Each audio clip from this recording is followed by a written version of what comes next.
सोचिए अगर हर रोज सिर्फ 1% बेहतर बने तो साल के आखिर में आप लगभग 37 गुना बेहतर हो सकते हैं। हाँ, ये सुनने में थोड़ा अजीब लगता है पर है बिल्कुल सच, है ना?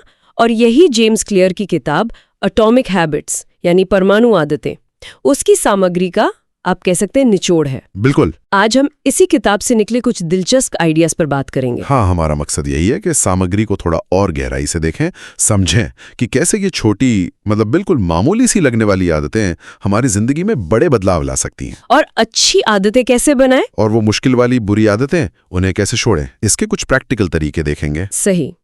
जैसा कि स्रोत बताते हैं, सफलता वो बड़े बड़े कदमों से नहीं, बिल्कुल नहीं, बल्कि रोज के छोटे लगातार प्रयासों से आती है। तो ये 1% सुधार वाला आइडिया है तो बड़ा आकर्षक, पर क्या ये वाकई इतना पावरफुल है? ये 37 गुना वाला गणित थोड़ा समझाएंगे। हाँ, देखिए, ये बिल्कुल कंपाउंड इंटरेस्ट जैसा है, चक्रवृद्धि ब्याज, पर ये है आत्म सुधार का चक्रवृद्धि ब्याज। अच्छा। हर दिन का वो छोटा सा 1% सुधार वो अगले दिन के सुधार पर जुड़ता है और धीरे धीरे ओवर टाइम ये बढ़त बहुत बड़ी हो जाती है।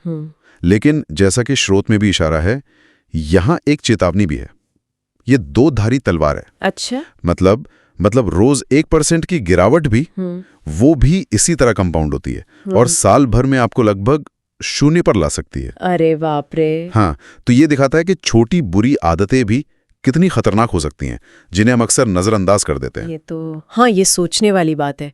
मतलब छोटी छोटी गलतियां भी कितना बड़ा नुकसान कर सकती हैं। और आपने पहचान की बात की थी कि आदतें पहचान बनाती हैं, वो कैसे? देखिए, हम जो भी काम करते हैं ना, हर एक्शन वो एक तरह का वोट है, उस इंसान के पक्ष में वोट जो हम बनना चाहते हैं। अच्छा। वोट दिलचस्प है। हाँ, जैसे जब आप रोज लिखते हैं तो आप सिर्फ लिख नहीं रहे, आप एक लेखक होने की पहचान को मजबूत कर रहे हैं।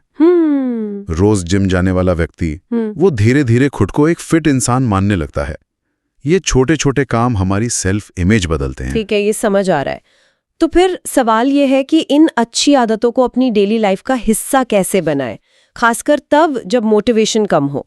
स्रोत में 4 नियमों का जिक्र है। हाँ, जेम्स क्लियर एक बहुत ही सिंपल 4 स्टेप मॉडल देते हैं आदत बनाने के लिए। पहला नियम है संकेत यानी क्यू, उसे स्पष्ट बनाएं। स्पष्ट बनाएं मतलब जिस आदत को अपनाना है उसका ट्रिगर अपने सामने रखें, आंखों के सामने। जैसे अगर रोज सुबह विटामिन लेना है तो गोली की डिब्बी वहीं रखें जहां आप पानी पीते हैं। अच्छा, ताकि दिखे और याद आ जाए। ठीक है। दूसरा नियम? दूसरा है चाह यानी क्रेविंग, उसे आकर्षक बनाएं। आदत को किसी ऐसी चीज से जोड़ें जो आपको पसंद हो। मिसाल के तौर पर मान लीजिए आपको पॉडकास्ट सुनना बहुत पसंद है। हाँ, बिल्कुल। तो आप तय कर लें कि अपना फेवरेट पॉडकास्ट सिर्फ तब सुनेंगे जब आप कसरत कर रहे होंगे। ओहो, तो कसरत अपने आप आकर्षक बन जाएगी। एग्जैक्टली। बढ़िया तरीका है। और तीसरा नियम? तीसरा है प्रतिक्रिया यानी रिस्पॉन्स, उसे आसान बनाएं। आदत को करने में जो मेहनत लगती है उसे कम करें। कम मेहनत कैसे? जैसे सुबह दौड़ना चाहते हैं तो रात में ही अपने दौड़ने वाले कपड़े, जूते सब तैयार करके रख दें। जितनी कम रुकावटें होंगी उतना आसान होगा। ये तो बहुत प्रैक्टिकल है। कम एफर्ट, ज्यादा चांस। और चौथा नियम? चौथा और आखिरी नियम है इनाम यानी रिवॉर्ड, उसे संतोषजनक बनाएं। आदत पूरी करते ही तुरंत खुद को कोई छोटा सा सैटिस्फाइंग इनाम दें। तुरंत? हाँ, तुरंत। ये दिमाग को सिग्नल देता है कि भाई ये मेहनत फायदेमंद थी। जैसे एक चैप्टर पढ़ लिया, 5 मिनट का ब्रेक ले लिया, या अपना कोई पसंदीदा गाना सुन लिया। ये जो तत्काल संतुष्टि है ना, ये आदत को पक्का करती है। ये 4 नियम तो एक अच्छा फ्रेमवर्क देते हैं, लेकिन स्रोत में पहचान आधारित आदतों का भी जिक्र है, जिसे ज्यादा शक्तिशाली बताया गया है। पर क्या ये सिर्फ सोचने का तरीका बदलने से होता है? मतलब सिर्फ ये सोच लेना कि मैं एक अनुशासित छात्र हूं, क्या इससे अनुशासन आ जाएगा? ये थोड़ा सुपरफिशियल नहीं लगता? ये बहुत अच्छा सवाल है।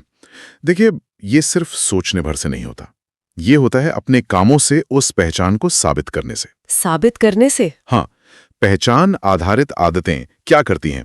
वो लक्ष्य को नतीजे से हटाकर पहचान पर ले जाती हैं। जैसे लक्ष्य वजन कम करना नहीं है, लक्ष्य है मैं एक स्वस्थ व्यक्ति हूं। अच्छा। तो जब आप खुद को एक स्वस्थ व्यक्ति के तौर पर देखते हैं तो आप अपने आप वैसे चुनाव करते हैं जो एक स्वस्थ व्यक्ति करेगा। जैसे सलाद चुनना या लिफ्ट की जगह सीढ़ियां लेना। हर छोटा चुनाव आपकी उस नई पहचान को और पक्का करता है। तो ये सिर्फ सोचना नहीं है, बल्कि उस सोच के हिसाब से छोटे छोटे कदम उठाने हैं। सोच व्यवहार को गाइड करती है और व्यवहार सोच को मजबूत करता है। हाँ, ये वाकई गहरा तरीका लगता है। अब बुरी आदतों की बात करते हैं। उन्हें छोड़ना तो अक्सर बहुत मुश्किल होता है। क्या इन्हीं 4 नियमों का उल्टा करके? बिल्कुल। बुरी आदतों को तोड़ने के लिए इन्हीं 4 नियमों को उलटना होता है। एकदम सीधा हिसाब है। कैसे? पहला, संकेत को अदृश्य बनाएं। बुरी आदत का जो ट्रिगर है उसे हटा दें। अगर फोन पर बहुत टाइम जाता है तो काम करते समय उसे दूसरे कमरे में रख दें। दूसरा, चाह को अनाकर्षक बनाएं। उस आदत की जो नेगेटिव नतीजे हैं उन पर फोकस करें। धूम्रपान छोड़ना है तो सोचें सेहत पर, पैसों पर, अपने लोगों पर क्या असर पड़ रहा है। ठीक है। तीसरा, प्रतिक्रिया को कठिन बनाएं। उस आदत को करना मुश्किल बना दें। अगर रात में स्नैक्स खाने की आदत है तो घर में जंक फूड रखना ही बंद कर दें। हाँ, सही है, बाधाएं खड़ी कर दो। बिल्कुल। और चौथा, इनाम को असंतोषजनक बनाएं। अगर आप फिर भी वो आदत कर बैठते हैं तो उसका नतीजा कुछ ऐसा हो जो अच्छा ना लगे, असुविधाजनक हो। जैसे शायद किसी दोस्त को अकाउंटेबिलिटी पार्टनर बनाएं और नियम तोड़ा तो उन्हें पैसे देने का वादा करें। कुछ ऐसा जिससे थोड़ी तकलीफ हो। तो मतलब अच्छी आदतों का रास्ता आसान बनाना है और बुरी आदतों का मुश्किल। ये पूरा नजरिया, छोटी आदतें बड़ा असर, पहचान बदलना, ये वाकई सोचने पर मजबूर करता है कि हम अपनी रोज की जिंदगी को कैसे देखते हैं। सही कहा आपने। सार यही है कि रोज के छोटे मगर लगातार प्रयास वही असाधारण नतीजे लाते हैं।